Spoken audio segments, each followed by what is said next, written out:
Hello, my name's Austin Shoup. I'm a teaching assistant here at the University of Kentucky, as well as the percussion instructor for the Central Kentucky Youth Orchestra. And today I'm going to go over the secondary etudes for the KMEA All-State this year.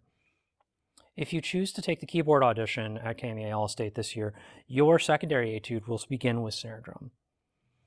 The snare drum excerpt in this etude is short, but it's really tricky. And it's got a lot of very quick changes and a lot of details that you need to pay attention to, packed into a very short little excerpt. The first detail that you're going to have to really be concerned with as a musician are the dynamics. So if you look at your first measure, you have mezzo forte and then mezzo piano. And then in the second measure, we come up to forte, and in the third measure down to piano. And you're going to notice this trend of something forte, something piano going back and forth. And if you're not paying attention, it's very easy just to start playing this whole etude at two different dynamic levels, loud and soft. And the composer took the time to notate out all these different little dynamics. You're going to have to find the little nuances that make them each different. So for example, your forte in measure 3 needs to be louder than the first notes without being so loud that it is competing with the very last note of the excerpt, which is fortissimo. But you also need to make sure that the mezzo piano in measure 1 is a little louder than the piano in measure 4. And so basically I just kind of think of it as different gears or different levels, and you just start slotting each dynamic level at a different place and keep that consistent all the way through. So the second major musical consideration you need to be aware of with this particular excerpt is the difference between a tied roll and an untied roll. With a tied roll, we usually see a tie marking connecting the roll to the release note. And that means sustain the roll and release it on the next note. And if that sounds like that's what you always do, that's because that's kind of the default. If there's only one kind of roll notated on the page, that tends to be the one we default to most of the time. However, this particular excerpt has both tied rolls and untied rolls. So you can't just tie all the rolls. You have to play the untied rolls as if they're untied rolls. And what this means is you need to leave a little bit of space between the release of the roll and the next note.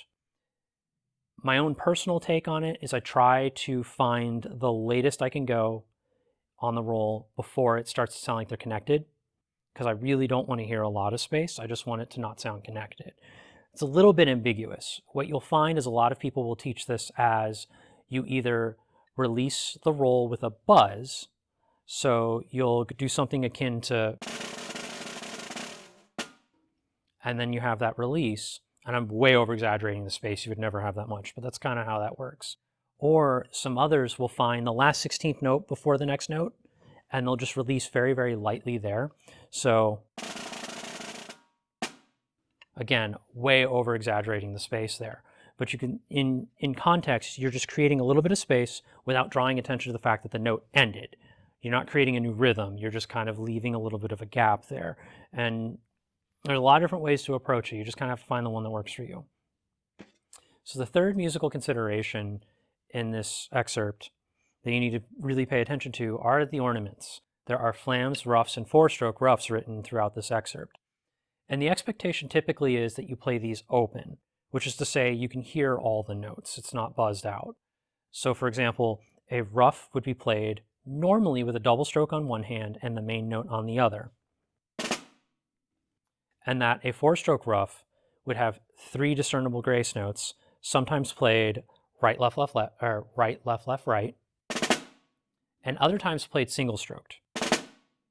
But you can hear all 4 notes in there if you were to slow it down. That being said, if your double strokes and four-stroke ruffs are just not up to that task, buzzes are acceptable most of the time. A lot of orchestral percussionists in major symphonies around the world do use buzzes as long as they're not trying to imitate a military sound. So Cynthia Ye of the Chicago Symphony Orchestra is actually the one who kind of turned me on to this originally, is that you can probably buzz a lot of them if you really want to. If you're going to take that approach, you have to be extra careful to make sure that your regular ruffs and your four-stroke ruffs sound different. The four-stroke ruff sounds longer than your regular ruffs. So you might do and really draw attention to one being a little bit longer than the other. It is safer, generally speaking, in an audition setting to go for the open roughs as long as you have the technical capacity to do it successfully.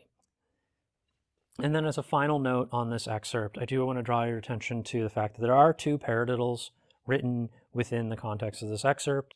They don't, to my ear, serve a particular musical purpose, more of a technical purpose to kind of make sure that, you know, the people playing this have the ability to use a variety of stickings if they were asked to do so. So do observe them. If you're sitting there looking at it going, why? I am willing to put money down that that was just done to add that challenge there, make sure that you can play a decent paradiddle off the right hand, because that is something that you may be asked to do at Allstate. So yeah, I know it's there. I know that it may not make sense musically, but it is a demand that's being asked of you, and it's safer to just observe it than to ignore it. Again, if you're someone who just doesn't have that worked out, you could just do the thing that makes musical sense and single stroke through there, but know that that will come at a penalty because you're not doing what you're being asked to do.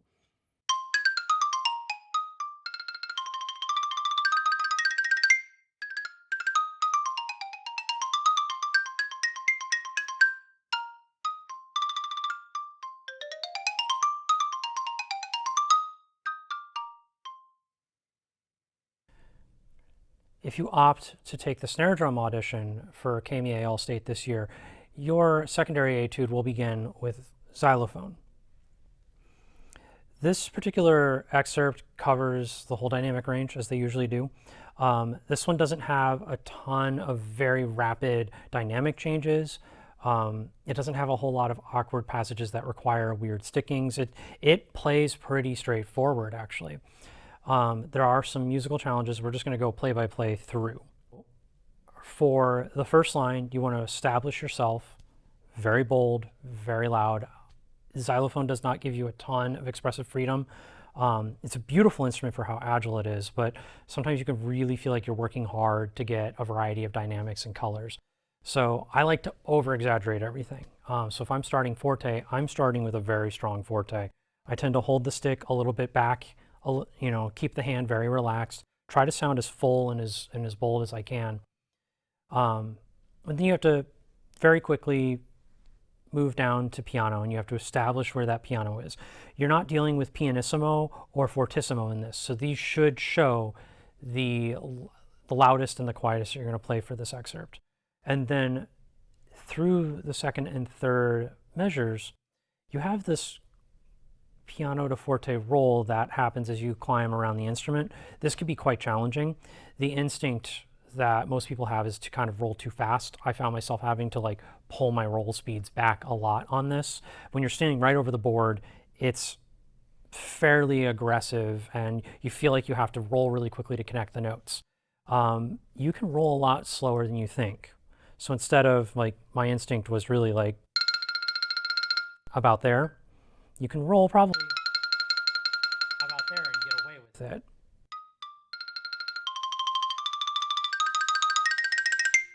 And then as the notes go higher, they get a little shorter. When you go into the double stops, you know, you don't want it to sound like a tremolo. You want it to sound like a double stop. So that's where you have to speed up the roll speed a little bit, but you don't want that to be, you know, so you have to start a little slower.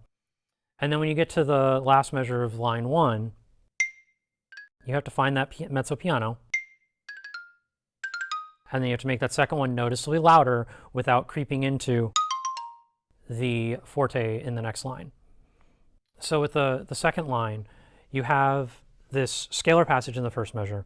It just runs down the scale and back up. You're going from E flat down to G, but really in your brain, think of it as going to A flat. You kind of hang out on A flat for just a split second longer than all the other notes. It gets 2 iterations right in a row. Your right hand will want to move a little early just to keep it there. And don't think about the G as your target. Think about the A flat as your target. And then that A flat shifts to A natural. You go up the scale. For the second and third measures of this line, this is actually probably one of the more interesting musical challenges in the whole etude, the whole excerpt, is you have a little neighbor group circling around D, so you have this little E flat C thing going on. But then your left hand finds C, your right hand takes on a melody. You split your body into two different voices. The right hand's melodic, the left hand is harmonic. It's just hanging out in the background on a pedal point. So you have to try to get them to sound a little bit differently and try to draw the attention away from your left and towards your right. I would not think of this as a two-height situation. I would think of this as a two-speed situation where the right hand's moving very quickly from the wrist, both down and up, and the left hand is very lazy by comparison. So you're not trying to push the bars any louder than they want to go, and you're not, you know, hiding this note too much. It doesn't sound like you have two separate things that aren't talking to each other. You end up with something a little more balanced because they're both using that forte stick height, but it's just one's very incisive and the other one's a little bit blended. Again, on marimba, far easier to achieve. On xylophone, everything's kind of incisive. So you do what you can to draw attention to the right and take it away from the left. And then for the third line, it really kind of musically starts on the last measure of the second line, kind of, where you have that accent on D, so you're asked to go to a much quieter dynamic, which is already going to be a little bit of a challenge. Then you have to do an accent on D while crescendoing. So really break that down in your mind of two mezzo piano notes and then an accented note. And really draw attention to that D and then add the roll. And then connect everything. And then that crescendo will want to peak at this F. It's written to go to the C, so you have to find a way to sustain that idea, which is a little bit tricky in that passage because everyone's going to hear this F a little bit more easily. If you can sell it with F at the top of the crescendo and decrescendo to C from there, like I wouldn't write that as being wrong. It's just not what's on the page, so you take a risk. It'll sound more musical, but it's not what you're being asked to do, so you have to make a choice. From the third line, you have the note we just left off on, has to be kind of mezzo forte-ish because you have to get down to piano for this note. And kind of one of the quirks about keyboard instruments is whereas most instruments get louder as they go higher, ours get louder as they go lower, and in particular on the xylophone, it gets boomy quick down here, really clunky. So this C is going to want to speak way louder than this one. So having the mezzo forte here and then piano here, that's a real big ask. So that's probably one of the biggest technical challenges in this whole excerpt. So you have to figure out how can you get your right hand down there without, you know, using all the momentum of that octave jump to land on it. Because the tendency sometimes is, oh, we're moving an octave, and then the stick height immediately comes up here, and you can't play quiet. So you're going to have to find a way to make that happen. Alternatively, you can start the scale on the left hand, but like that just never felt right to me. So I took the challenge of trying to get down there, and you just have to feather these notes a little bit. And then at the very, very end, you've just done a big blast on forte, and then we end the thing with kind of reestablishing that C, because this whole thing is just E flat versus C. Are we in E flat major or C minor? And this kind of puts us back in C minor there at the end. You have to the best of your ability, stay relaxed, let the notes speak with a lot of tone. Do not try to, be delicate with this. You have to relax. So that way you still have tone in the sound. And that way, you're going to be a little bit floppy. You're going to be using a little bit of arm weight, but your stick heights can be very low. And then the challenge there from that is, and honestly this helps, staying relaxed helps this, is when you're playing quiet, it's really easy to hear when the notes aren't played exactly together. So the more you try to play together, often the worse it gets. So just relax and try to get the timing worked out so that you can get to the notes all together and we only hear one contact sound. And that helps us hear more tone, which when you're playing quiet on the xylophone, sometimes that can be difficult. So get the stick attack out of the way, make them hit at the same time, so that way we hear one attack, not two, and then we have more chances to hear the pitch from the bars.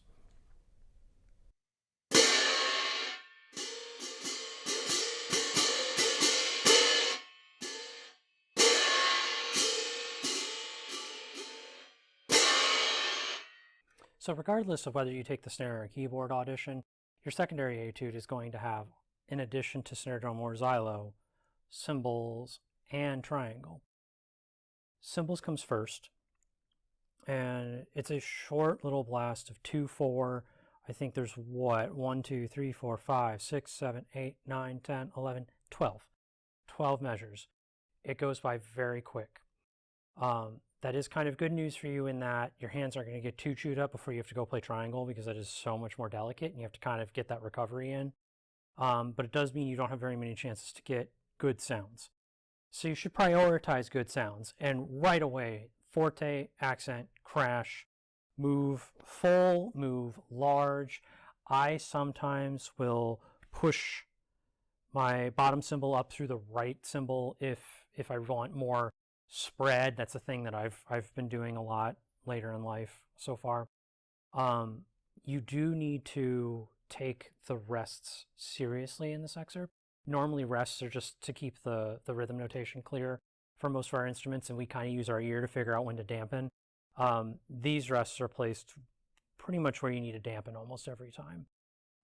If you open with a forte crash, by the time you get to the mezzo piano, the cymbals are still ringing way too loudly for you to actually do anything. So take your rest seriously. Now that being said, in the third and fifth measure, you do have a little let vibrate. You know, you see the note tied to a rest, that means let it vibrate. So those eighth rests you don't need to worry about.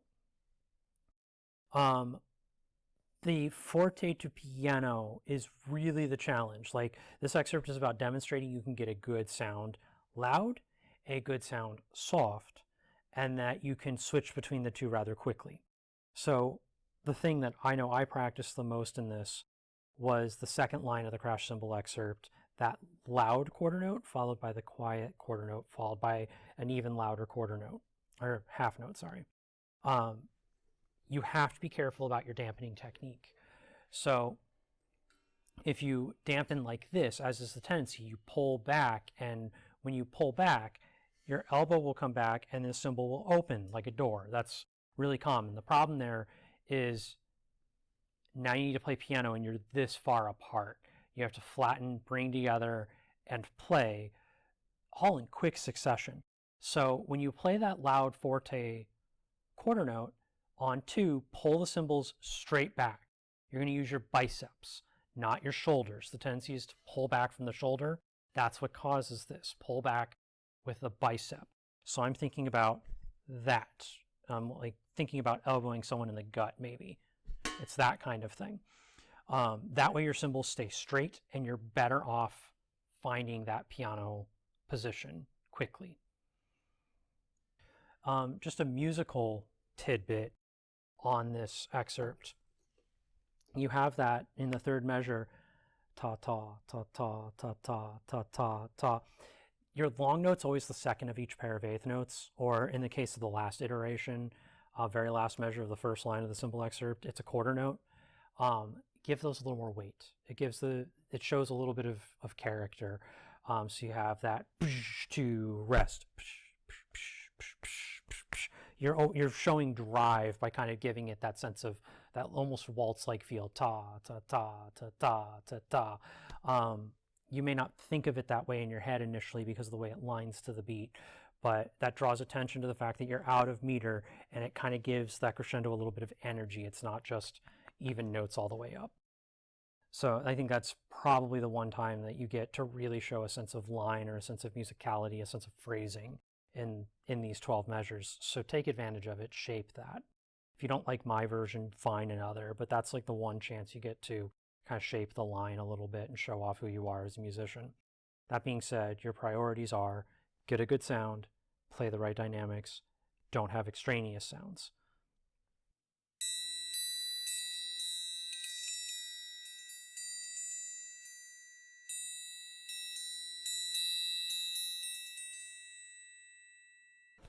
And then for the end of the secondary etudes, you're going to have triangle. Now, the first challenge that you're going to have to work around with this one is selection of beater. So there are a number of different styles out there. Some are what are known as the Stossel style, where you have like a little stick, but then on the end of it is, you know, a little bulb of metal. Those are fine. They get a beautiful single note sound. Some of them have a fair amount of attack. Some of them have almost no discernible attack, depending on what they're made of and how they're made. Many of them are quite heavy and therefore possibly too heavy for this particular passage, just with how notey it is.